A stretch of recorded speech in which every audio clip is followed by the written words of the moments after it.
Good morning, ladies and gentlemen. Welcome to twitch.tv/Ice Cream Applause. My name is... I'm hiding behind Bibby. My name is Graham Day, and this man that I'm hiding behind is the man that we call Bibby. Oh, hello. I'll read. How does it feel scooping in a morning that's an actual morning as opposed to an afternoony morning? Well, I mean, we're only like an hour late today, so... Well, late-ish. Yeah, we do have the caveat. It's 10 a.m.-ish. I mean, yeah. we probably haven't hit 10 a.m. for about 2 weeks now. So if you expect us to be live at 10 a.m. at this point, then it's probably on you. Yeah. Your timekeeping is too good. Yeah. Do you know what, a bit of context for those of you who don't know? This, where I'm broadcasting my home studio, the office setup, I do share. My missus works from home, so that is kind of part of the reasoning for it. Also, the fact I'm just a lazy fag, so you know, there's that too. No, I'm joking. Anyway, forgetting that. Obviously, for those of you who don't know, this is The Scoop, your daily dose of news from the games industry and beyond. We bring you the biggest, the best, and the breaking news stories from the world of video games. We give you our thoughts and impressions on those stories, and we want your thoughts and impressions on our thoughts and impressions, so we can have a little bit of a back and forth. And it's important that we have that back and forth because we turn this into an on-demand YouTube video. So we are live right now at 10 a.m.-ish. It's quite past 11 on twitch.tv/Ice Cream Uploads. We turn it into a YouTube video on youtube.com/Ice Cream Uploads, and then later in the day we upload an audio podcast to iTunes, Spotify, SoundCloud, and Google Play, where we know a lot of you listen, including the man that we call Bibby number one, the OG Bibby, the one true Bibby, Mr. John Bibby. Good morning, good afternoon, good evening, wherever and whenever you listen to this. Good day, sir. Bid you farewell. Also, you know, whilst I'm going to break off from the intro just for 1 second, because Bibby did the other Bibby, the one true Bibby. I think that was the title that you battled for at the Sniper Ghost Warrior preview event. Okay, I'm going to go off my tangent. So Bibby is Bibby, and then John Bibby is another Bibby that we call Bibby, and then having two Bibbies in the same place, it's kind of like a disturbance in the time whatever, the time thing. So we had them, we were doing an event for Sniper Ghost Warrior contracts, which if Mr. Tassim Anvia is here, good morning. If he isn't, then, well, good morning anyway. And we basically gave them rifles and some target practice, and they had to compete to see who's the one true Bibby, and OG Bibby won. But anyway, good morning, OG Bibby, who says, just catching up from yesterday, I reckon Rainbow Six Quarantine will be a co-op feeder game for Siege, and 100% agree that Siege is going to be here for a long time, similar to PUBG, etc. Thank you for the comment. That is yesterday's show. If you missed that, you can watch it on demand on Twitch, or the video is on demand on YouTube as well. We were basically having a conversation around Ubisoft's new games, Rainbow Six Quarantine being with one of those, and whether that's going to supersede and replace Rainbow Six Siege, which has become massive, or whether it's going to kind of coexist alongside it. So maybe they're agreeing with Bibby and me, not confusing whatsoever, that Siege is going to be something slightly different. Quarantine is going to be something slightly different to Siege. And yeah, that was where the conversation there. But anyway, back to the intro. This is the UK's #1 video game podcast. Even if we do say so ourselves, but you know, if you are here, please feel free to jump in the chat. As mentioned, we do go on demand, and this is the only place where you can chat to Bibby live. Morning, Bib. Morning. That's a very, very beautiful face you were doing then. I know. I can see in the camera that my beard is starting to go all the way up to my eyeball, which I don't like. So that's getting shaved. That was burp hiccup coming up again there. A bick up.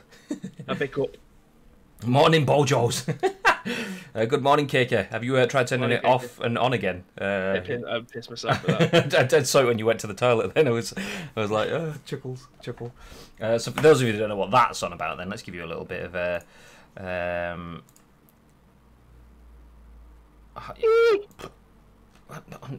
Okay, PT have just outdone themselves there. Crow. There we go. Open up my browser tab, if it ever opens. Try again. There we go.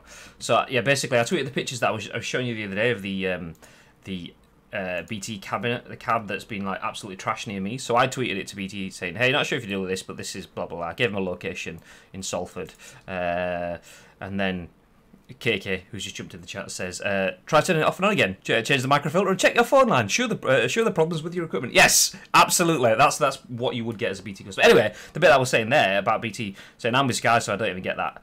So I'm with Sky. This is not my responsibility. Nothing to do with me whatsoever. And BT, rather than taking my comment where I've given them the pictures, what's happened to it and where it is, do you want to report that here, Graham? No, I'm not a Sky customer, BT customer. I'm not going to report that there. I've literally given you the information to help you with your fucking network shit. Sort it out yourself. I'm not doing it for you.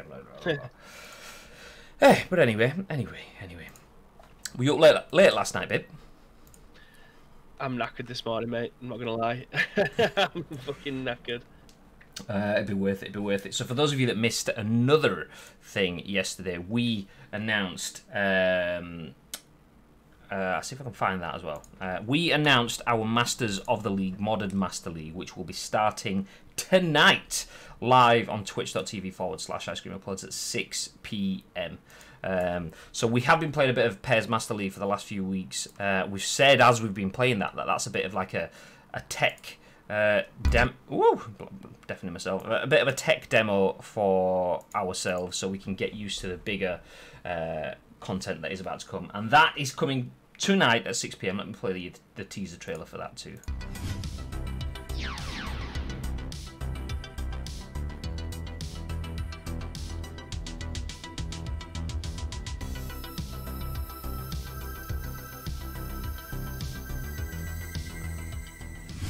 Yeah, 13th of the 5th, 2020, 6 p.m. BST. There we go. So yeah, I mean that's. Well, I'm starting to get out of here. So that is just our intro, like jingle, I suppose, is the stinger, the ident, whatever you want to call it. That will be starting 6 p.m. tonight. So make sure you jump in there. Like I say, big copyright infringement incoming. Oh, for what? For I don't know. I mean, it looks completely brand new and fresh to me. I don't know what. I mean, if you're implying that where we've taken our inspiration from, it's like almost like the real thing, then no. Lay it on a plate for the mate, but it does affect all customers, not just BT, anyone that's in the open reach area. See, I did think that after whilst I was saying that, but even still, my internet is steady enough, and I've given them all the information. If they really cared, they'd be scraping that information there. You'd look at that and you'd be like, okay, that looks pretty serious, rather than, here's a spreadsheet. So bad customer services. Nice brush over there, babe. You've nailed it. It looks like you.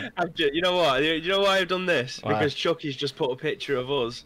Aaron Chucky here as well. He's just put a picture of us while he's playing Farming Simulator on Twitter, and my hair is a fucking abomination. I've just seen the picture and I'm like, that needs sorting out right now. Ooh, yeah. Yeah, but I mean, look at your hair, and then I look like I'm mid push for a poo. I've got one eyebrow up and everything.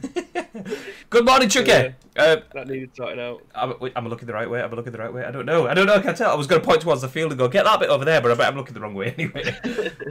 It's that way. No, it's that way. It is that way. Anyway, yeah, nice hair, babe. You nailed it. Cheers, mate. it's like one of those like modern curly quiffs and stuff you've got going on. My hair is an abomination. Not just at the moment, but I mean just in general. It's so curly. Like I wake up in the morning and it's like I've got a perm. So it's a lot of management. And while I've not been leaving the house, I haven't been managing it in the slightest. Like I've got Samantha to cut my hair so that it's not an even bigger perm, and that's about as good as it gets. Look at you. I had to cut mine off the other day. I have which side is it? This side. I have some. You might be able to see it. I have like a bit of hair there, which when my hair gets long, me and Danielle call it my Superman curl. But she shaved my hair the other day, so it's kind of not there. But you've full on got Clark Kent going on your forehead there. It's so bad. It's so bad. Like I just can't get away from it. So I just have to grin and bear it, and then wear a hat for the rest of my life. Look to your left, babe. Yeah, look at that! Yeah! The joke. Yeah, you can see it there, dropping down. Anyway, that's enough of that. Cheers for that, Chucky. Cheers for that. Get those beers down, you mate. Sort you right out. G-Day straining there. That's what it looked like. I'd like to see Baby with a mullet for the day one. For the day one Cyberpunk release. I mean, it's going to happen. Wait, if there's going to be any if there's going to be any cosplay that I'm going to be doing, it's going to be the guy from Radical Heights in the full aerobic suit with the long mullet hair. Okay, we'll play the Radical Heights theme tune. Beard comb to do my hair. Seeing as a lot of people don't know what Radical Heights is, which is quite baffling to me. This is what Bibby's talking when he's saying Radical Heights, dude. Up there, contestant. Look at the hair. It's majestic. That's me. That's gonna be me. If we're gonna cosplay as anything, it's gonna be that. That or Mick that or Cactus Jack. I think we should see Bibby 316. That's what we need to see. We've seen the T-shirt. We want to see the IRL. We've seen that. Are you trying to find the picture? No, I'm going back to the news article. Seems we've been live 20 minutes and we've not started yet. We spoke about Siege, but yeah. While you find the picture, I'll jump into the news. First news story of the day, and it's not big, but it's big for the future. Sony's new PlayStation Studios branding has Avengers-Style opening animation. Tagline: marvelous. Hey! Written by Emma Kent for Eurogamer. The article says, we're yet to see exactly what the PlayStation 5 logo, PlayStation 5 is going to look like, but here's something we'll definitely see a lot while playing it. Sony has revealed some new branding for its first-party games, and it even has a fancy animation. So I'll hit play on this. Hopefully it'll play it, but it's Eurogamer's embedded, so it'll probably play 10,000 adverts or something first. Oh no, it's going! Yay! Yeah. So there you go. You can see the animation rolling on screen, showing some of the first-party PlayStation titles, and then pow. Do you know what? Let's play it with sound. It's only 17 seconds. Bloody hell, it's loud. I'm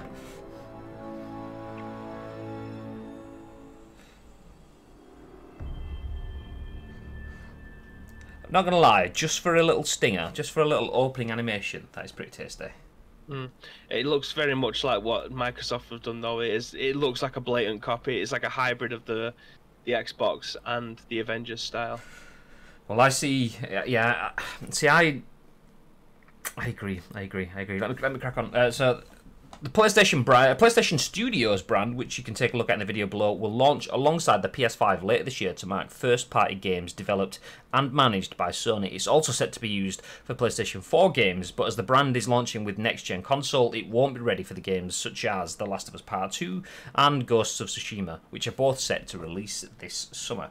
Some have joked the animation feels similar to the Marvel Studios intro, which I'll open up after this article, although Sony exec Eric Lempel told Games Industry.biz that it was inspired by the games themselves. We're all huge Marvel fans. One of our biggest games of all time has a Marvel character in it with Spider-Man, but this is really about doing something specific for our games and our industry. The cinematic you've seen is one that has multiple games in it, but over time, as we introduce well-established franchises, we can tailor that opening a bit to possibly show the franchise over the years. New characters that have come into play, so there's a lot we can do that we're really excited about. The brand intro may see different. Oh my god, Slack, I was ignoring you, but now you're doing my nutting. Like 3 times it's gone within that one article. It's not gone at all before going live. Where did we get to? The brand intro may see different variations over time and will include any games made under Sony's direction that are brought up as first party, Lempel explained. The reason for the creation of the brand, he added, was to improve consumer awareness that the games had been made by Sony. We've done everything in terms of massive, robust marketing campaigns, and this is an even better way to bring together these games united in an easy way for fans to understand what they're getting into. While the comparison to Marvel has already been made, some have noticed it bears resemblance to the Xbox Game Studios animation shown when that branding was unveiled back in 2019. At least the PlayStation 1 is a little shorter. So here's the Xbox Game Studios one. Okay, yep, absolutely can see the resemblance. It is literally just a blatant copy, innit? Copy, paste, change the games.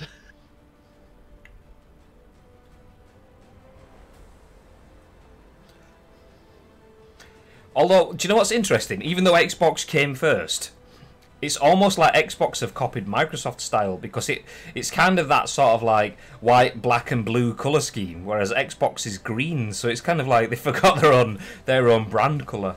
But Yeah, absolutely. You see, I don't know whether or not it's like a quick jab at the opposition, because it is literally just a copy and paste in it. Like I don't even think they can get away with not saying that. It's literally a copy and paste of everything. The way that the camera's going, the way that the games are running through, the way that they're showing different angles of the letters, and then it just pops up on the screen. Fair enough, like I say, it's so much shorter than the Xbox One. But I don't know whether it's just like a nod to the opposition, going, "We can see what you're doing. We like it. We're going to use it," kind of thing. I don't think it's right. I think the PlayStation have got more than enough imagination to be able to come up with something a little bit different. But it's very, very odd way for them to be able to do it. Let's click on the Marvel Studios intro. Do you know what it reminds me of? It reminds me of the WCW, WWE, where they're both going at the same time and they're trying to outdo each other, and they're just stealing ideas and trying to make it a little bit bigger. Yeah, that's what it feels like. It feels like a Monday Night Wars. It's interesting though that they've both, like, this is where you can see the crossover, where you're starting to see the letters in the Marvel bit. So the first bit not so much, but they're absolutely the same thing. You can see that they've both gone, okay, video games are stepping into the realm of movies more and more each day. How can we create our trailers? Let's look at what the movies are doing. They've both pretty much just done that. So that's probably why.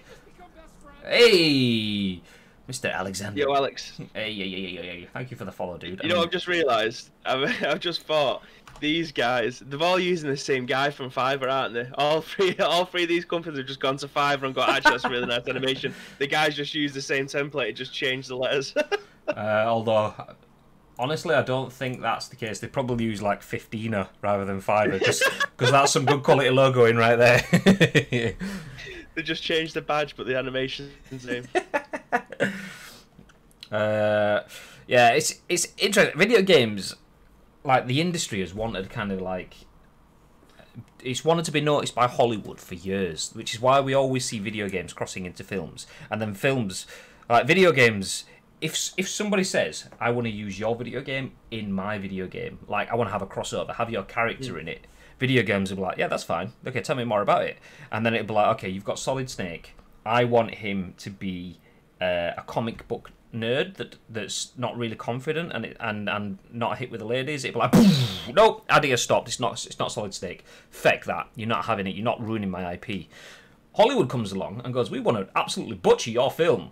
And then video games are like, yeah, I'm in a film, and they do anything. They'll just like, which is why we've seen so many shit video game films. But I think like that taking film inspiration and putting that into video games, it's kind of the same sort of like mindset of, okay, we know that they are similar. We know that video games is a storytelling mechanic. Now we're at the visual fidelity where we can hit what films are hitting. Some cases better what films are than what films are doing.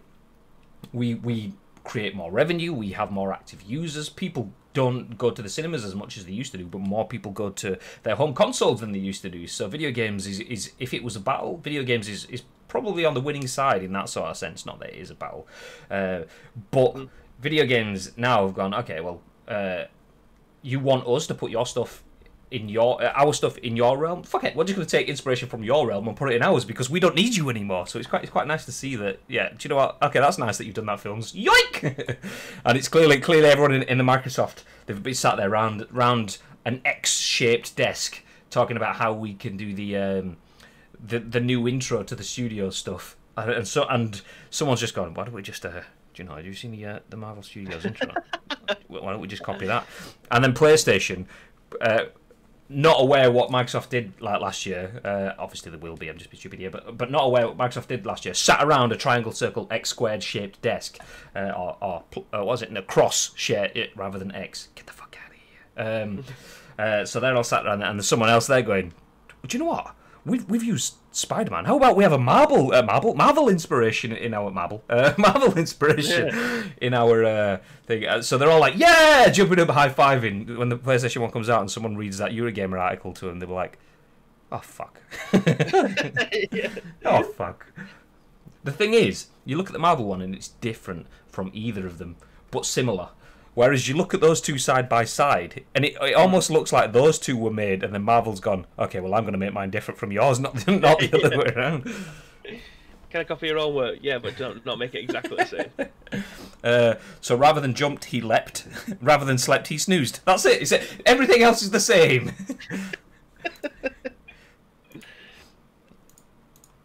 Oh, I'm hearing you. I've got. I was like, I thought it was an echo. I just realised I've got ice cream uploads. Twitch.tv/ice cream uploads open in a browser. So I just heard you, and then it went quietly in the backgroround. Let's get rid of that. Get rid of that. Anyway, these links. What's this? This link is this Austin 36 Bibbit? Yes, it is. I think so. Yeah. Oh, that's amazing. Thank you, Emma. You know what I mean? You're getting dressed up as Stone Cold Steve Austin. I'm a bit disappointed that the rest of the lads didn't dress up because I thought that would have been fucking hilarious. I mean, one of them looked like going for it. We've got absolute nipplage on the edge of that photo there. Terms of service grade. TOS. Whoop. It's only a bit of titty.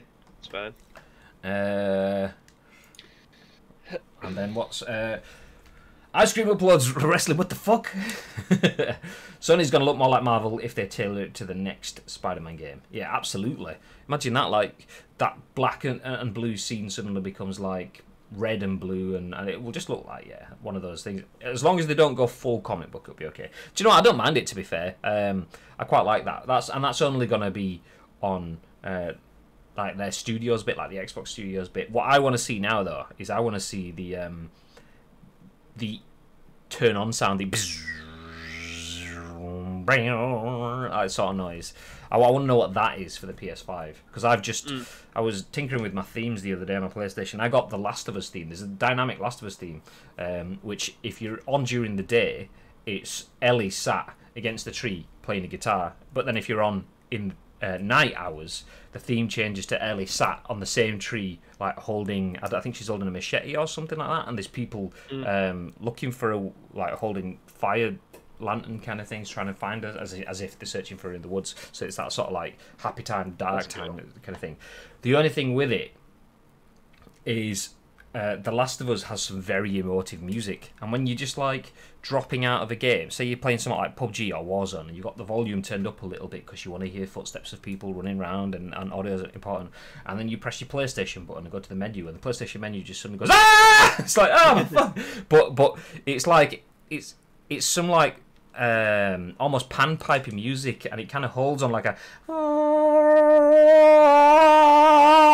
and after like 20 seconds of been trying to get PS parties set up and adding people, you're just like, get out of my head. I don't want you there anymore. So I've changed back to the PlayStation 20th anniversary theme. So when you first go to your menu, you get that PlayStation startup noise from the PS1, the kind of thing you want.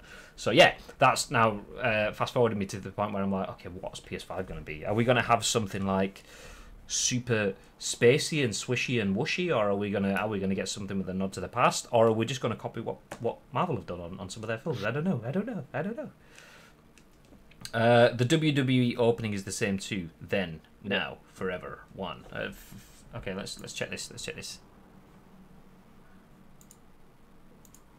Thank you. Stop playing, you piece of poop. Okay. And then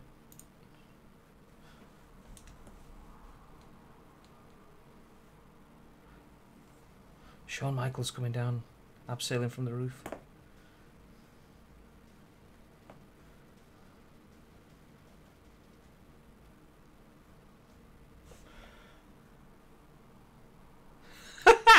Just seen Keeky's going, footsteps in Warzone. But yeah, good point. Yeah, it's amazing. Okay, well, that's it. Look forward to the new Ice Cream Uploads intro branding next week, where we basically start out with a glistening metallic wall, and then you just see like Bibby getting dry humped off the stage that you get from the intro. Is it the beans? That sort of stuff, and then yeah, just and then all of a sudden it'll pan out to Ice Cream Uploads Studios on a black logo background. Jobs are good. That's it. Done. End show.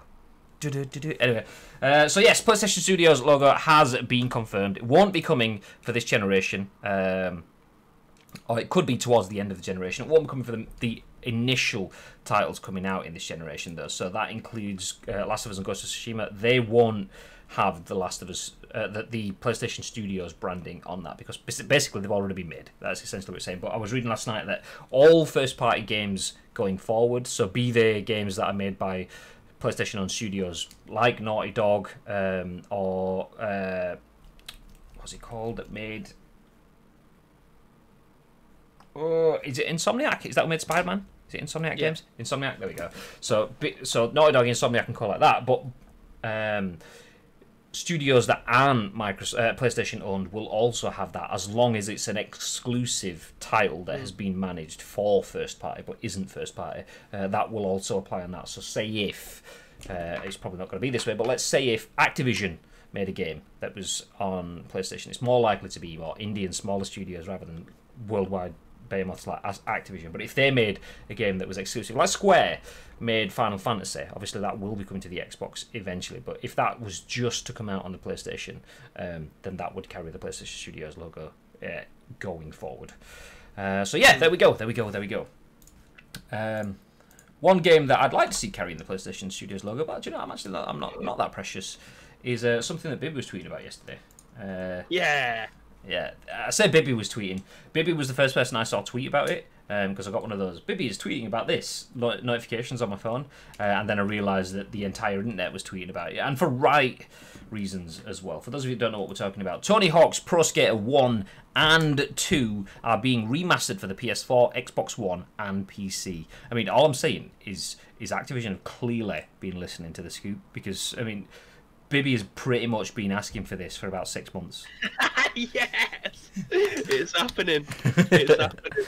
So, written by Andrew Webster for The Verge, the article says, "You'll be able to shred as Tony Hawk and friends again very soon." Today, Activision announced a new remastered collection that brings together the first two Tony Hawk's Pro Skater games in one modern package with new features like online play and a more robust course builder. It'll be coming to the PS4, Xbox One, and PC via the Epic's Game Store on September the 4th. First, here are the basics. The remastered collection will feature updated visuals, all of the original levels, characters and tricks, extra challenges, a more elaborate creator park mode where you can share custom skate parks online, and brand new online multiplayer modes along with local multiplayer. On top of that, the games will include the vast majority of iconic Tony Hawk's Pro Skater soundtracks, though not every song made it due to licensing issues. Boo! The remaster is being handled by Vicarious Visions, which has some history both with the Skate franchise and remaking games. Some of the studio's earlier projects were the surprisingly excellent portable versions of Tony Hawk's Pro Skater, while more recently the developer released the Crash Bandicoot Insane Trilogy. Also, a remaster of PlayStation-era classics. I believe that makes us the ideal studio to faithfully remaster Tony Hawk's Pro Skater 1 and 2, says Vicarious Visions COO Simon Eberger? I don't know. According to Eberger, working on projects like Crash taught the studio that remastering a beloved game is something of a balancing act. The challenge of a faithful remaster is knowing where to push the boundaries and what to keep sacred, he says. It's important to capture the original experience. The goal, he explains, was to make it feel like a game meant for 2020. With that in mind, the new Tony Hawk's Pro Skater retains largely the same core as the original in terms of how it controls and how it's structured. What's new is what Eberger describes as the metagame that connects the two titles together. From the sound of it, players will be able to dip in and out of both titles, and in doing so will unlock pieces for the online park creator mode, which is somewhat separate. We didn't want the game to be, okay, you play Tony Hawk's Pro Skater 1 and then play Tony Hawk's Pro Skater 2 and start over from scratch, just like you would have if you bought the games back in the day, Eberger says. The meta that sits over the top of everything allows players to not feel like they're losing progress by playing either one of the games. Tony Hawk's Pro Skater is well known both for its roster of real-world skaters and its incredible soundtrack. When it came to the skaters, the entire cast has returned, and there were no big issues with likenesses, according to Eberger. They were all super stoked to get on board, he says. Those were pivotal moments in all of these skaters' careers. They were up-and-coming at the time, and now they're all truly icons in the sport. The lineup will include not only Hawk, but the likes of Steve Caballero, Jeff Rowley, Bucky Lasik, Alyssa Steamer, Kareem Campbell, Andrew Reynolds, Bob Burnquist, and Chad Musker.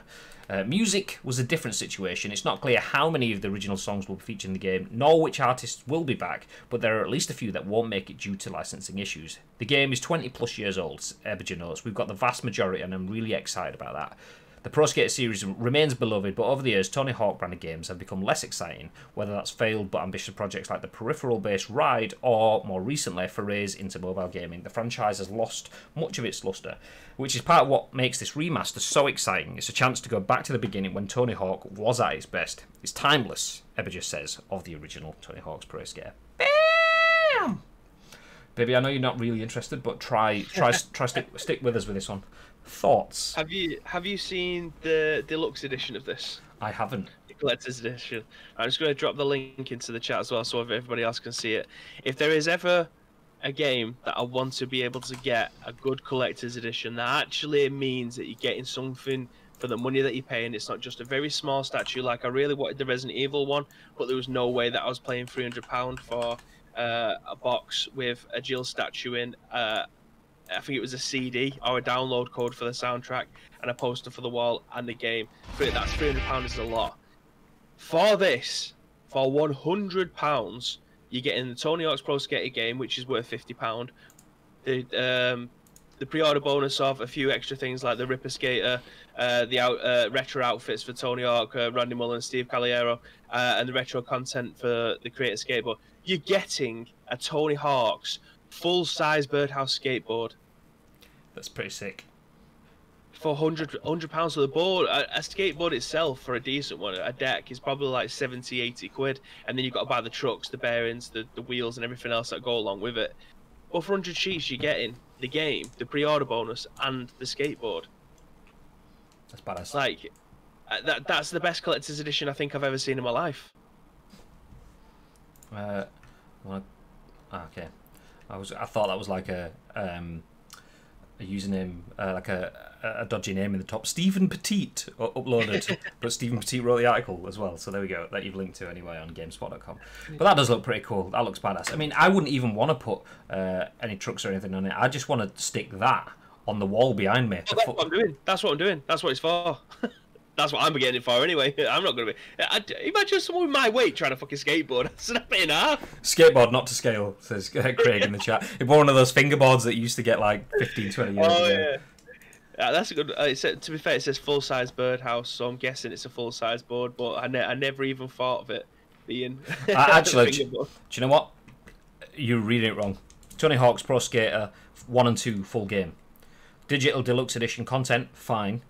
Limited edition full-size birdhouse and a skateboard deck.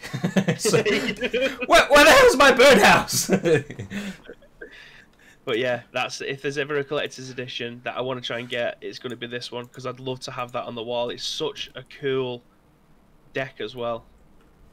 It is pretty cool. It's kind of like it's that sort of animated cartoony cool evil style that you kind of get with the Mighty Ducks sort of logo, the old Mighty Ducks logo, not the new crappy Anaheim Ducks one, but like the Disney Mighty Ducks sort of styling. That, yeah, it looks like that. It's good. It's good.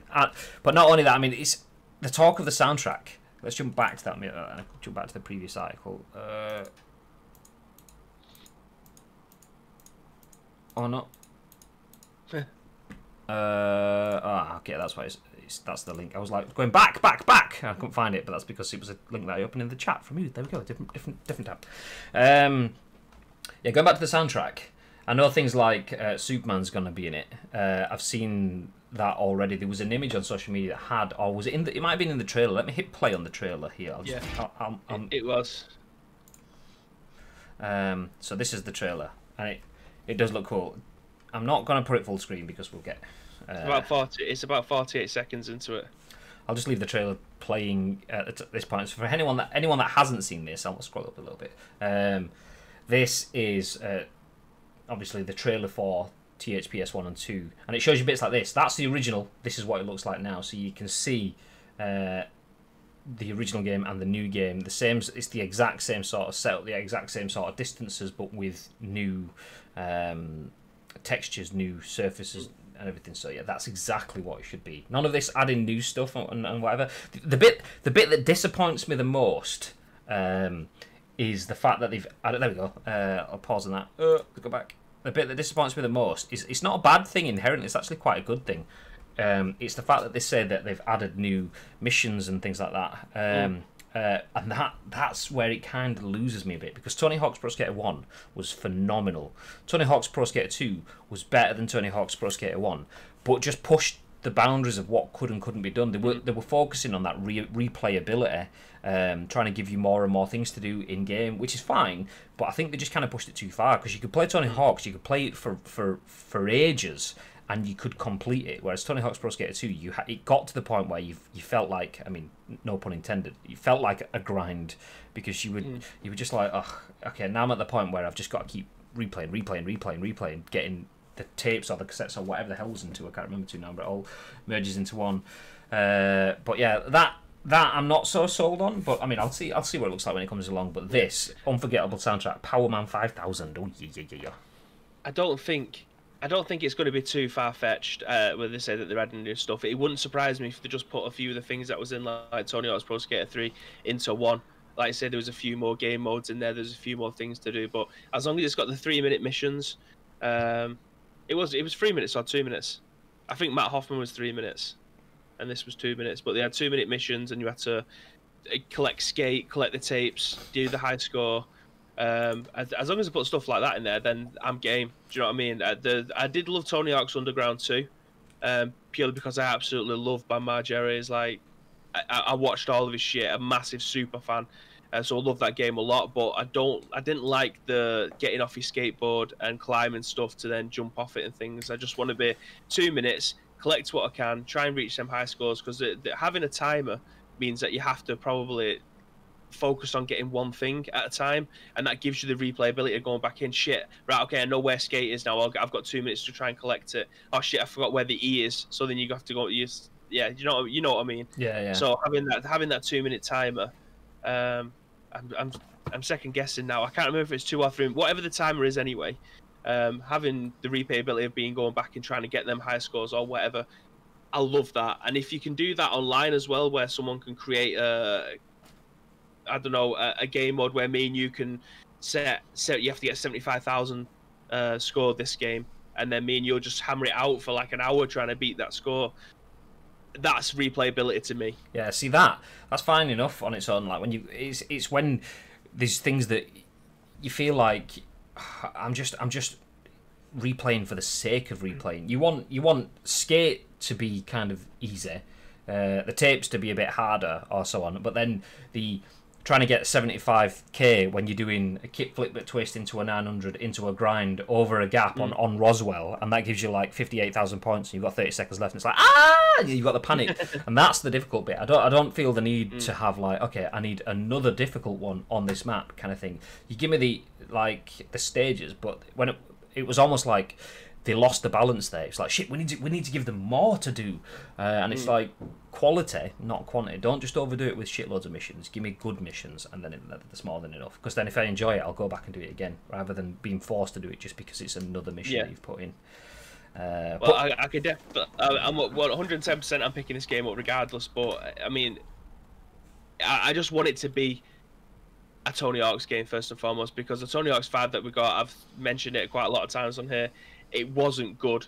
Like, they had good things in it, but it didn't feel like a Tony Hawk's game. It definitely was a rushed game to end the franchise and cashing on the Tony Hawk's moniker before the Activision's contract ran out. It surprised me that it's re-signed again with Activision, if I'm being brutally honest. But I mean, they've got the long-standing legacy with them. They know how to make a game. Unfortunately, they've fucked up with Tony Hawk's Pro Skater 5, so I'm guessing he's probably give them a pass, and then it looks like he's had consultation with this, because he's tweeting from his own account. He's actively. He would not have released a remaster of those two games if he didn't think that this had the prestige that a Tony Hawk's game would have. So that excites me. As long as I don't have Triangle, I slam and grind, I'm going to be a very happy boy. Slam and grind. Sounds like baby's weekends. Anyway, yeah, no, I think he kind of definitely has to stick with Activision, just because no one else can really offer the pedigree for skating games, and I think that's kind of like almost like from a monopoly standpoint. Obviously EA and Skate, but we commented on that last week. They're looking at mobile games themselves, remaking Skate 3 for the mobile rather than Skate 4. Travesty. But other than EA and Activision, there's no one really made games. There is no other place, not skateboarding game that has transcended the realms like those two games have. No other game has gone anywhere near as far in that sort of skate. Whoever made SSX Tricky, yeah, you could probably try to get them to make snowboarding into skateboarding. I don't even know who made that. I mean, that could have been one of those as well.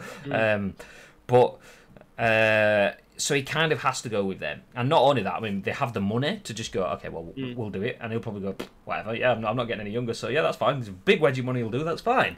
But if they can say, look, we want to make Tony Hawk's Pro Skater, and we'll just call it that. Not Tony Hawk's Pro Skater 1. We'll just call it like Xbox One or whatever, or films where they just call it the first name again, like Modern Warfare. Not Call of Duty Modern Warfare, just Modern Warfare. We'll make Pro Skater or something like that. But before we do that, we will remaster 1 and 2, two of the biggest games in skateboarding that have ever been made, and we'll do that in a way where we fully revamp all of the visuals, but keep the core gameplay, so you're guaranteed to get a good game. If someone says that to you, I mean, Tony Hawk, should I say, was pretty much, it was well known, but he wasn't a household name. And there was a news article last year that I read, and it may have been on Eurogamer or something like that, and it was like it was Tony Hawk saying, it's funny because people go, oh, you're Tony Hawk from that video game, and he's like, no, I'm Tony Hawk, the Pro Skater. The Pro Skater game came from me. I didn't come from the game, and that shows how big it is. It's like actors being known for a film, even though they've done all these other things that's really cool around it, and that's what he's known for, being a video game character by most people that know him, which is bizarre in itself. But if they're saying, okay, we can make what's made your career, your marketable, merchandisable career, better, you'd absolutely be, yes please, I'll take 2 of those, and then you can make Tony Hawk's Pro Skater 6 or Pro Skater Tony Hawk or whatever for next year. So yeah, do you know what, I would be surprised if it's bad. I would be surprised if it's bad. Would be too. So I'm going to put my eggs firmly in the excited for it basket, not the okay, well, 5 was shit, because they've said like the whole conversation of trying to get the balance of making sure it is the old game, but with new standards, making sure it's the old game, but we're releasing them together, and we want them to be 2 in 1, not 2 separate bits that you play separately. So all of that, the fact that they've considered all of that, and the fact that they've remastered Crash Bandicoot and Insane Trilogy and so on, makes me think, yeah, this has got to be good. This has got to be good. So September, Bib. When did it say? September the 4th. That's me, that. What day is that? What day is the 4th? That's what you said, mate. September 4th, Friday. Nice. Yeah, full day stream. Whoop, whoop, whoop. My fingers are gonna be bleeding by the end of that.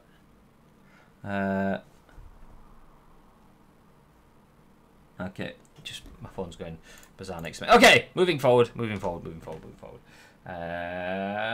Hiding, bring it up on full screen. Nope, lost it. Bring it back. There we go, got there eventually. Written by Matt and Martin for VG247. This article says, no major issues for the PS5 game development. Hardware is on track for holiday release, says Sony. Sony has stated that coronavirus is not hampering game development, and the PS5 is still on track to launch this holiday 2020. In a presentation following the release of its full year 2019 financial results, Sony said specifically that its gaming business was performing well, with sales of PlayStation Plus subscriptions up. PlayStation hardware sales trending well, network services revenue increased, PlayStation 5 on track for launch in this holiday season, no major issues in game software development at this point, reads a presentation to investors. In more detail, Sony added, Regarding the launch of PlayStation 5, although factors such as employees working from home and restrictions on international travel have presented some challenges in regards to part of the testing process and the qualifications of production lines, development is progressing with the launch of the console scheduled for the holiday 2020 holiday season. At this point in time, major problems have not arisen in the game's software development pipeline for Sony's own first-party studios or its partners' studios.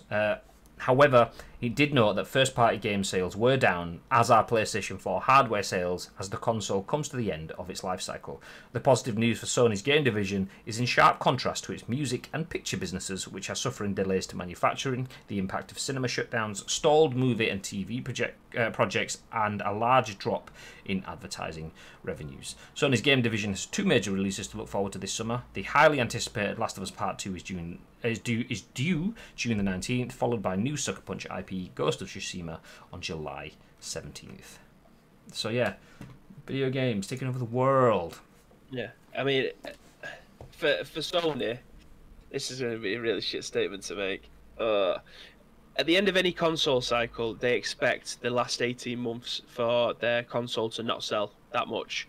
The people who will be rebuying it are probably people whose console has died. Or it's come on to the last legs. They're just spitting out discs, or it's just not reading anything, so they go out and they buy a new one. The number of people buying them significantly dips. Because of the coronavirus, people have nothing else better to do at the moment, so I imagine the trend is still going well for them. Like, they're still selling consoles because people can't go out, so they are still making money from them. I can guarantee now, if the coronavirus didn't hit, they wouldn't have sold as many consoles this year as probably they would have anticipated. They do forecast that they're not going to make as much money off consoles, and it's going to be software for the last 18 months, 2 years towards the end of the life cycle. It's the way it's always been. Who wants to buy a £500 console, if you're buying the pro versions of them, obviously, on the year that a brand new £500 console is coming out? It just makes sense for you not to do it unless you absolutely have to when your console's dead. So because they're still making money from this, obviously they're over the moon with it. But yeah, if I still think this may get delayed, and that's the reason why they haven't given a date of when it's going, because the only date that they've given so far is one that's been leaked. It just keeps on saying holiday season. There was one originally about 3 months ago, one that was meant to be Thanksgiving, but that got canned straight away. So I think because of what's going on in the world at the moment, due to manufacturing and development and whatever else may be happening, that's why I don't think they've given a date yet. I do think they originally had October in mind, but it wouldn't surprise me if it didn't come out until the beginning of December. Yeah, I think the December bit, yeah, I think you could be right there. The Thanksgiving thing was Xbox, wasn't it? That was the Xbox product pages where they updated it in certain countries to say Thanksgiving, but then said... Sorry, I should have said it. I should have said Xbox. It's a two-pronged thing. I do think the both of them are going to have a knock-on effect. I can't see them both coming out in the holidays period. I reckon it's going to be... Well, holiday to Americans is like Christmas time, innit? So we'll say both of them, I can't see them before December. Yeah, I agree with that. I think... And I could be completely wrong. Like I said previously, Sony could be a sleeping giant here. They could have everything lined up. All their proverbial ducks in a row, everything in the proverbial bag all ready and ready to go. However, the fact that I've not seen anything of the console yet makes me think we've had no leaks from construction centres, we've had no leaks from devs, none of that. Have they finalised that? I mean, they will have now, but surely by now. But they hadn't already, which makes me think, okay, maybe they were still tweaking some chipset stuff, or maybe they were waiting for some components, or maybe they were still going through some sort of construction phase which prevented them being made, which is why we haven't seen them. So on the flip side, we saw the Xbox last year. We saw it in December at the Game Awards announcement, so we've had 6 months knowing what the Xbox looks like. I mean, that feels weird me saying that now, but that's got to be right, because it was in the Game Awards announcement in December, wasn't it, when we first saw it? So yeah, 6 months, as if we've seen it 6 months. Oh no! So the Xbox, it was. I don't think it was. It the video. Was it the Video Game Awards that we saw it? Oh, no, it was the CES conference, wasn't it, in February? I can't remember. I'm sure it was a conference, because we're like, why are they announcing it there? Oh, I can't remember. No, I don't know. Whatever. We've seen the Xbox console. We know what their hardware looks like from the outside anyway, at least, and we've seen that for a while. We haven't seen that with PlayStation, which makes me think, okay, Xbox are confirmed, and they could have, in theory, then started production on theirs. Maybe PlayStation haven't, so maybe we will see them both come out. I do believe we'll see them both this year, and the fact that they are, like people said, only saying holiday release. Holiday 2020 is what they've said. So holiday 2020 could be December 24th. Ta-da! You was right. You was right. Yeah, it was a video game awards. So it's 6 months. It just feels bizarre that we've known what the Xboxes look like for 6 months. I didn't think it was that long. I did genuinely think it was a CES conference because we've been making fridge jokes for 6 months. It doesn't feel that long, does it?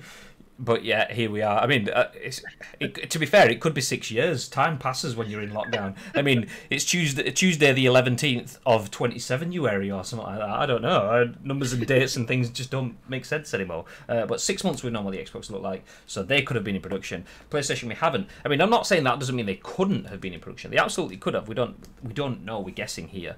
But I, with that in mind, believe that we will get them both on track to launch holiday 2020 is what they've both said. So if they've said that, it would be a nail, not necessarily the final nail, but a nail in the coffin for them, each of them, if they don't deliver anything in holiday 2020. I believe they will deliver, but I do think, we've said it a few times, I do think there's risks that come with that. The first one, the most obvious one, is there going to be enough? Probably not. There will be people that are price gouging, using BirdBot to fucking snipe it from game stores like Walmart and so on, and GameStop, and hike up the prices so you get ripped off. There will be that. It will happen. There'll be absolute scabs on your Facebook Marketplace selling the console for 800 quid just so that they can rip off mums and dads that haven't planned properly at Christmas this year. 100% it's going to happen. But the other bit that worries me is you always get something wrong with a console. So it could be serious, like the Xbox Red Ring of Death. It could be something less serious, but still serious, in terms of the crap quality thumbsticks on the DS4s. Everyone, when they got their hands on the DS4s, like, these controllers feel really good. The DualShock 4s for the PS4s are really nice, but then the sticks crumble away. I mean, they haven't for me, so I don't know whether I got one of the early ones or I've got better ones, or some people just gouge their controllers, whatever it is. I mean, it clearly was an issue because it was affecting quite a lot of people in the early days, and they must have done something to fix that. But if they have to rush to get consoles out, there could be faulty chipsets. There could be stuff like that. So they might not be, and it's highly likely that they won't be, but they could be. So the possibility will increase of having something not quite right in the hardware that they have to fix. And when I say a fix, it might not be they might not release a completely new version of a console, but they might release slightly tweaked ones, like the Switch. There's a Switch, and then there's a Switch with a better battery kind of thing. It might be one of those kind of things, or the PSPs and the Vitas. There was different versions of it that had slightly different upgraded things and so on. So we could get that sort of stuff if they're having to rush it out. But if we don't get that, I think we're definitely going to have some sort of stock and sourcing issues. 100%. We said that before. So yeah, I can see them coming out this year. Not sure if there's going to be enough, but I can see them. Oh, one thing I did see yesterday, I was chatting to a mate when I was playing some Warzone badly last night, and was talking about the DS4 and the DualSense 5 and so on, and different versions of it. And I was looking at, I mean, it's obviously it's a fan account, and it's heavily clickbaited, and it's only been going a very short amount of time, but it's got like nearly 3,000 tweets. But PS5 only account, which we've shown previously on Twitter, that's their account on Twitter. We've shown them on the show. Shows all sorts of fan mock-ups and stuff, because clearly they're excited about the PlayStation. They want to show you what it looks like, and they've included some of those Let's Go digital mock-ups where they have 3D mock-ups of consoles and the controllers in black and white and all the rest. But yeah, they had one, which I'm only going to show it on my mobile phone, but they had like a Spider-Man version of the DualSense 5 controller, which I'm showing on the screen now, and it actually looks class. So yeah, PlayStation, if you're making a Spider-Man game, rather than giving me a horrendous red console that has a white spider on top of it, like you did with the Spider-Man PS4, do something sexy like that. Look at that. That's good. Just do that. Yes. But yeah, there we go. Let's move on. PS5 is on track for a holiday release, and you can. I mean, I'm saying there's potential for there to be issues and stuff with the production. There's a potential. I mean, don't get me wrong. It's not going to be a shit show, whatever it is. There could be some slight stuff that comes apparent over time, as always. But yeah, that's just the nature of the beast with new releases. However, speaking about shit shows and potential for disaster, let's jump straight into our next news article. You can tell by the way I'm framing it, this is not going to be a pretty one. This is written by Alistair Jones for Kotaku UK and shared with us on social media yesterday. Thank you to NXPVP, or whatever his name is now, because he's changed it again on Twitter yesterday. Yeah, Yeet. Yeah, was it Final Yeet? Is that what you said? Final Yeet, that was it, yeah. Yeah, Final Yeet is his name now. So Final Yeet /NX/13/Jordan/ whatever name you want today. Thank you very much for getting involved and sharing this story with us. But this article says, The Culling, which is a battle royale, one of the first battle royales to surface many moons ago, returns, and this time with one free game a day. Ridiculous. And I'll tell you why it's ridiculous by jumping into the article. So The Culling was one of the first notable battle royale games. Early versions were available on Steam as early as March 2016, a full year before PlayerUnknown's Battlegrounds, but sadly the OG didn't quite get as much attention as The Young Pretender. It was followed in 2018 by The Culling 2, but player counts for that dwindled to single figures just a couple of days after launch. In an attempt to save face, the developers relaunched the original, rolling back many of the changes that drove players away and making the game free to play, but that shut down last year. Now, however, The Culling is back, but with the monetization model so aggressive, even some segments of the mobile games industry would blush. In an address to players, developers Xaviant's director of operations Josh Van Velt said that you have to have a working monetization model in order to pay for the back-end services required to play a game like The Culling. The cosmetic approach that the game was previously using wasn't generating enough income, so it's changing a lot. From now on, the game will not be free to play, with a price tag somewhere around the £5 mark. That's fair enough, but simply owning the game won't be enough to let you play as much as you want. Every day, players will get one free token, allowing them to take part in an online game. Win that game, and you'll get another free token. But otherwise, if you plan on playing more than once a day, you'll have to buy more tokens or purchase unlimited monthly access for the same price as the game itself. Unsurprisingly, this approach doesn't seem to be going down very well. YouTube isn't exactly the font of all human feeling, but Xaviant's announcement currently has 23,000 views and more than 4,700 dislikes, with just 231 thumbs up. Many of the comments are suggesting that the devs have killed off their third attempt at the game in record time, but I suppose we'll have to wait until its return to find out exactly how effective this brave new approach to monetization will be. The Culling resurfaces on Xbox One tomorrow, May the 14th, and it doesn't actually say it there, but then it follows on PC a little bit later on. So yes, Enix, just called you out there. Thank you very much for sharing this. Just finished my interview with a uni. How do you interview a university? I want to know. This is amazing. Oh, you're being interviewed for a uni. Ah, I get it now. I get it. I got it anyway. I know. I'm joking. Well, since then, this has jumped up to 5,300 dislikes on YouTube. It's an absolute ridiculous decision. How they could feel that this is a suitable business model is beyond a joke.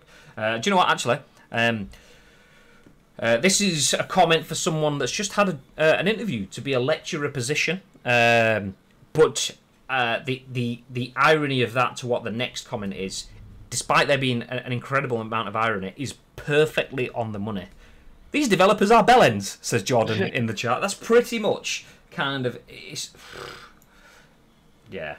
It's not going to do very well. Not only are you making people pay £5 for the game that was once free to play, which is cool, because most free to play games you will have to put money in to be able to progress anyway, because there's always an energy meter and you'll be able to use it 5 times or whatever, and then have to wait for it to regen or pay for it to be filled up instantly. So paying £5 to be able to unlock all of the features and play the game, I don't see a problem with that. However, the fact that you could pay £5, play one game, lose it, and then have to pay, I don't know, 79p to be able to play again, or pay another £5 to be able to play unlimited for the next month, it just blows my mind. You look at the game, and I'm thinking it looks like a low quality PUBG. But PUBG doesn't even charge you that much there. They're charging you $5.99 a month to just be able to play the game. And the wording and stuff in the press release, I was looking at yesterday, I watched Jim Quisition's video, and he made one key observation. You pay £5.99 for the game. You own the game. You've bought it. If you buy PES or FIFA or PUBG, or let's say you bought Fortnite, you don't, but let's say you get Fortnite, you own it, are the games that you play within that game free? No, they're not. They're not free. They are part of what I have purchased. I own it. That's what I'm getting. But in their wording, you buy the game and then you get one free game per day. That's how they're describing it themselves. It's like, how can you get one free game on something that I own? It's not free. I've paid. It's only $5.99, which is a low amount of money for a full game. Yeah, I get that, but I've paid for that. It's $5.99. You can't then say, okay, well, you pay $5.99 to have the privilege to be able to pay to play the game, because it's just ridiculous. It is ridiculous. I can't see many people going back to play this, but I mean, this just says it was a battle royale, so I'm guessing there was 100 people potentially in the map at each one time, and potentially the only way that potentially, and the only way that you can get a free game is by winning that 1 in 100 chance, 1% chance of getting another game. Yeah, it's a joke. It's an absolute joke. Like, imagine if that was in the Fortnite model or something like that. Like, that's a free-to-play game, and they have made more money than they could possibly have ever imagined. And now, imagine if they turned around and said, you know what? Yeah, to play one game, it'll be 79p, but just for the sake of £20, you'll be able to play as many times as you want for the rest of the month. It's never going to happen, is it? Because they're not that stupid. They've made it free to play, and then they give you an optional incentive with a battle pass to carry on playing, keep playing. You'll earn more rewards. Do you know what I mean? Not pay £5, and then if you die, don't worry about it. For 79p, you'll be able to jump right back in and be able to get back into another game. But if you die in that one, don't worry. For another 79p, you'll be able to get back in. But if you fail in that one, and you think you're going to play more, just swing us another £5. We'll give you unlimited coins. You'll be able to play for 1 month straight. Don't worry about it. It blows my mind. I mean, the fact that you can pay for a month for a £5, or you can buy 3 games for £1, and there was like something like 20 games for a £5, and it was like a month for £6 or something like that. Why would you buy 20 games when you can play through 20 games in? Let's say you were playing, not heavily, but you were playing a reasonable amount, 4 or 5 games a day. You can get through 4 battle royales in 20 minutes if you die straight off. Yeah, you can get through. Which I do. Yeah, me most of the time too. But you can get through 4 battle royales in 2 hours if you last really well in the game. So let's say, okay, mixing it up, you have a couple of good games and a few bad games. You can get through 4 or 5 games a day. So buying 20 tokens for a £5 is going to give you 4 days worth of playing. I put my 5 up there because I'm dense, but 4 days of playing. You spend an extra £1, you will get the full month of playing. Not that I think that's a good option anyway, but why would you spend the 4 anyway? So that just shows that they haven't really thought there. It's just kind of that. But then it comes down to, they've said they had a cosmetic approach, i.e. skins. They wanted Fortnite skins. To the success that Fortnite has had with their skins, they wanted that, and it wasn't working. So they've gone to holding the gameplay to ransom. Stick a massive paywall in the game. Paywalls are a negative thing until you give a good value proposition. And the reason people aren't buying your cosmetics is probably because they're shit. That's probably what it's down to. The thing with Fortnite skins, I bought a skin in Fortnite. I've bought skins in PUBG too, but I bought a skin in Fortnite because it was Kylo Ren and it looked badass and I wanted it, so I bought it because the value was there. It was money, yes, but I was playing it intensively with Bibby over Christmas. Made sense. I can run around as Kylo Ren. Fuck yeah, value. But then you look at like a lot of PUBG skins are terrible. It's like, oh, you can dress as a gnome. And it's not even a cool gnome. It's like a weird dude that you see stood outside a shopping centre dressed as a gnome. Buy some plants. Why would I want to be that?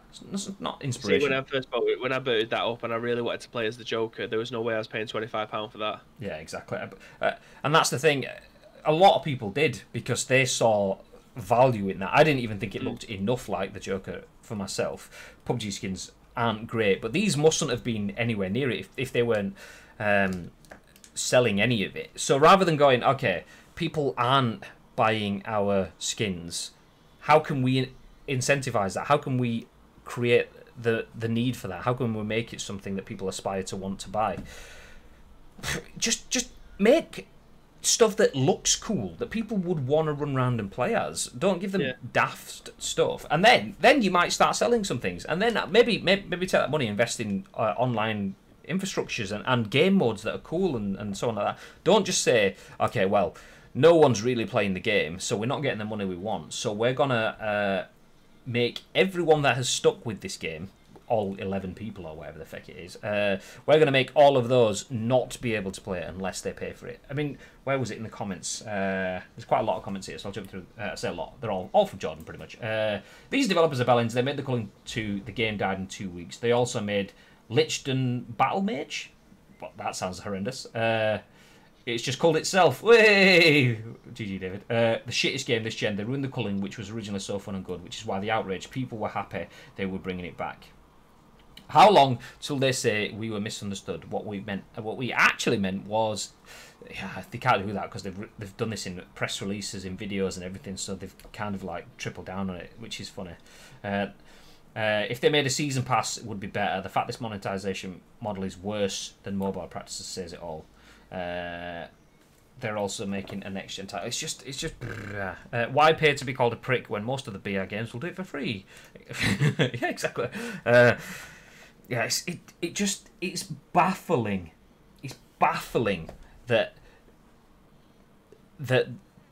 this company exists in that sense. Because the reason I say that, and that's where I went through a bunch of different levels. In my head, I'm thinking it's baffling that they've gone through discussions and it's been signed off to the point where they can get this. But then I thought, actually, it's not a massive developer, Xavier, or whatever they're called. So maybe it's a hippo business, a hippo highest paid person's opinion. Maybe the hippo is someone that just doesn't listen to the people that are below him. Okay, no, I'm right. I think this will work. Let's go with this. So then I'm thinking, okay, well, that will explain why it would have gone through so many levels of, mate, you do realise this is jack shit and no one's going to pay for it. One, the game's shit, and two, it's an horrendous practice anyway. That would explain how it got through that. But then how is it still in business? How is a business that thinks this is possible there? How does it exist? Gosh, it's baffling. And the worst thing is, $5.99 a month to play a game when the game is only $5.99 isn't an inordinate amount. It's not really, but it's the fact that you are living in a world where we have games like Warzone, which is bigger and better with more players. Well, actual players, not more, just players. And that has skins, and it has all of Activision's might and marketing muscle around it, and esports events, and you actually know people that will play it as well. And you've got Fortnite doing the same thing. PUBG, obviously paid model, but yeah, okay, it's similar sort of thing. Yeah, these guys are already in that space doing that kind of thing. And then there's a reason why they're all working the Battle Pass route, because it works, because people see value propositions. I know that I'm not going to get to level 100 on my Warzone Battle Pass. I'm like level 48 or something like that. I'm not going to get to 100. I didn't actually pay for it. I had some coins on my account from last year's one, but I spent those coins, and I probably would have bought the Battle Pass because there was a value there. I know I'm going to get some stuff for playing through it. But if you're spending $5.99 just for the ability to play, then, well, it's all right. I'll just play something else that doesn't charge me to play, because I can pay my $5.99 and then my $5.99 and then it's shit. So no, you're all right. I'll just free to play. I'll decide then, and if I like it, I'll pay. Get off my soapbox. Woosah. No beds. That's what they are. Oh, no, actually, what was it? These developers are bellends. It says NXPVB, PvP. 100%. These developers are bellends. It's not wrong. And it's a shame, because I remember seeing the Culling many years ago.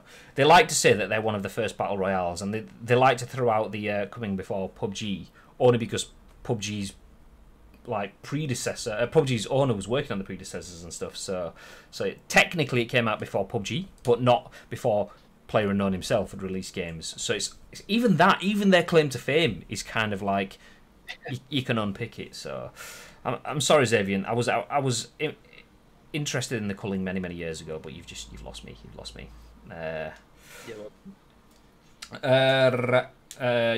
You like me, kid? Yes, I do. I think we should make it fun flop, out comp, boring Graham. What? Thanks, mate.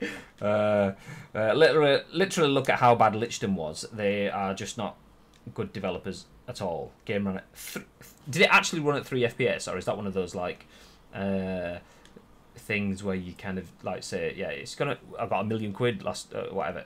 It actually ran it very close to it, and texture's so bad.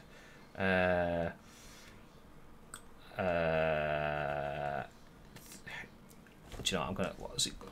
Where is it? Lichdom Battle Mage. Let's have a look. Lichdom Battle Mage.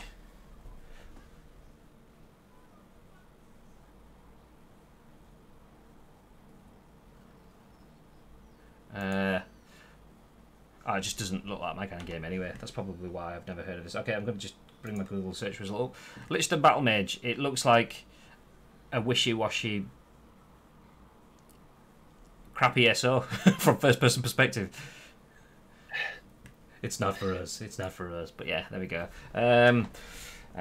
Very close to it, and the textures are so bad. Yeah, the textures did look pretty bad there, to be fair. But I mean, it's a low-budget PS4 game, so yeah, kind of what you expect. Do you know Stew? Which one? I know quite a few. We should shave Bibby's head. Not again. Not again. Absolutely not. Not again. Absolutely not. He's got like a tattoo, and do you know? I'm not even going to say what it is. I'll just leave you guessing. He's got a tattoo on the back of his head. That's the reason why he always has his hair.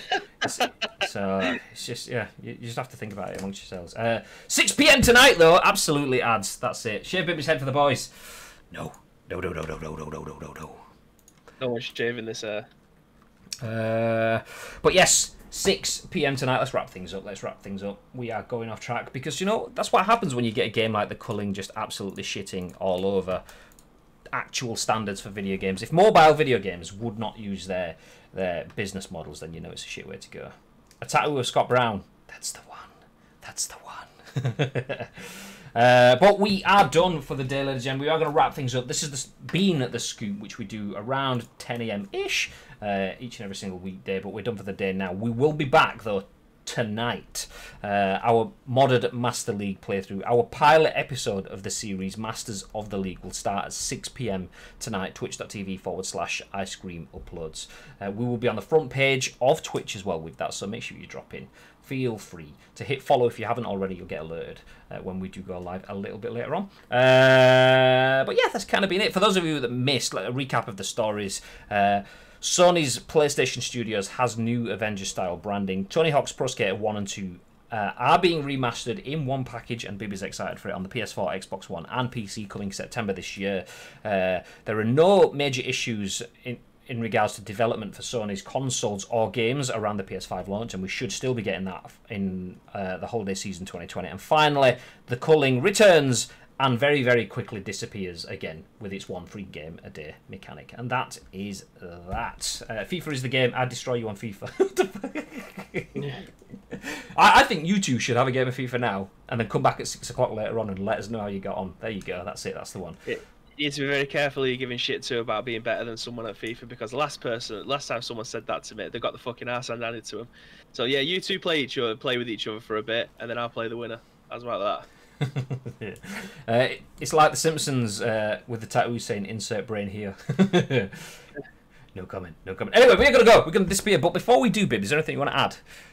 Yes, of course. If you do see any video game news knocking around the social media platform of your choice, then do feel free to tag in at We've Got Webinio, at Graham_Day, and most importantly at Ice Cream Uploads. Very much like Jordan did yesterday with this Culling report. We'll take his thoughts and impressions, add our thoughts and impressions, and then give them to you guys in the very next show, which will be when I actually open up chatbot, because for some reason I still haven't set that to open up with my PC boot. So, but when is it tomorrow, Graham? 10 AM. Ish. 10 AM-ish. So yeah, exclamation mark Discord in the chat when chatbot is alive. It's not alive right now, but it will be shortly. That will give you a link to our Discord, and you can get involved, share news stories, and just, you know what, set up your FIFA games if that's what you want to do. You can do that within Discord too. Ads Players did that. As he says there, that was me. He called Bibby out, got destroyed. Get wrecked, son. But that is it. That is it. We will be back in a little less than 6 hours, 5.5 hours. We will be back on the channel, so make sure you come around then. Until then, if you're a subscriber, you get our exclusive emotes like Ads has there. Feel free to have a lovely day. And what have they got to do, Bib? What have they got to do? They have to not be a pussy old little lady in 1998 because you're the little pussy old in here, but we've got to stay frosty, guys. Stay frosty.